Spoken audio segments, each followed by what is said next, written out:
Vandag is ons hier so by Lion and Safari Park en ek wil julle bietjie vandag deur die park vat en van die aktiwiteite wat hulle vir julle gaan bied. Hier agter my is die Animal Tours ticket office. So hierso is waar jy sal kom om jou tickets te kom kry om deur hierdie wonderlike park te gaan. Op pad na my eerste aktiwiteit, perdry. Ek hoop nie dit is die perde wat ek moet. Okay, daarso. Daar sien ek die perde. Ons gaan nou perdry. First thing first, I'm going to give you the harness. So you can wear the harness. After that, we'll give you the safety, the helmet, okay? Dit is nogal exciting. Ek het nog nooit perd gery nie. So hierdie gaan 'n experience wees. Ek is letterlik op 'n perd besig om hierso by Safari en Lion Park perd te ry.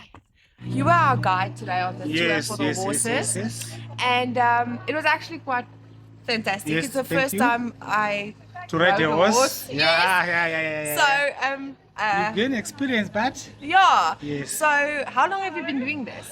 since 2009. Wow. Yes, I've been riding horses Yes. until now. So, but at Lion Park, we start opening this horse back in 2022. Okay. Yes, until now we're operating very well. Oh, that's Our clients are very happy. ja, well, thank you for your assistance today. Thank- Van die perd af gaan ons na die volgende aktiwiteit doen en dit is die quad bikes. Safety first op die quads, my helmet op en nou gaan ons bietjie instructions kry oor wat om te doen. Van perdry na eysterperd. Wel, soort van. Die quad bikes experience was 'n belewenis. Ons was up close and personal met natuur. So, we just got back on a quad bike drive and your name is? My name is Tepo. Tepo. Tell me, Tepo, is there age restriction on the bikes, or can kids come and do the route? Yeah, the kids they can come, but remember we take from 3 to 16 years. But Yes.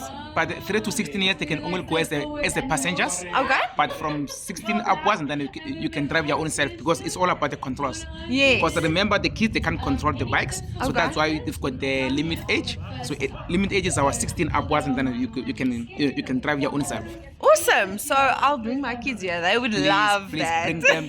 I think this is what they call the quarry at the Lion and Safari Park.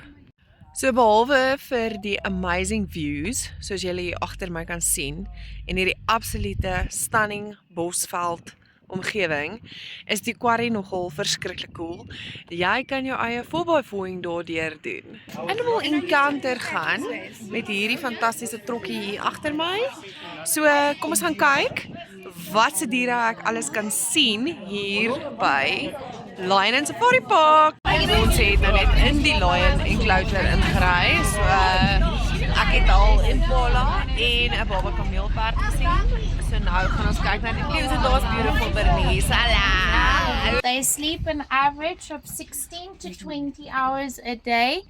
And if they are active, they will be more active at night, meaning they are nocturnal. And this is a way of saving energy. If they were to move around or hunt in the wild, they will rather do it at night when it's cooler, not in the middle of the day when it's really hot. Like guys, they are opportunistic still. So if they are hungry enough or they're busy sleeping under a tree and something comes walking by, it doesn't mean that they're not going to go for it at all because it's the wrong time of the day. They will still have a go. Na ek daai stats gehoor het, wens ek was 'n leeu. Ek kan doen 16 tot 20 ure se slaap. So, hierdie is die Photographic Center. Dit is so cool. Ek gaan nou vir julle wys. Ek dink hierdie is soos een van die coolste plekke by Lion and Safari Park. Kom ek wys vir julle. So, jy kan jou actual experiences wat jy hierso gehad het by Lion and Safari Park hierso na die Photographic Center toe kom en hulle sal dit vir jou print en in 'n rom sit. Of jy weet 'n mousepad maak of kyk daai amazing subliminated slide. Dit is so cool. So ja, so het my dag afgesluit hier by die Lion and Safari Park. Ek het dit vreeslik geniet en kan nie wag om my familie hiernatoe te bring om dit saam met my weer te kom geniet nie. So sê bietjie vir my, was jy al hier en hoe het jy dit beleef? En as nie, wanneer kom jy?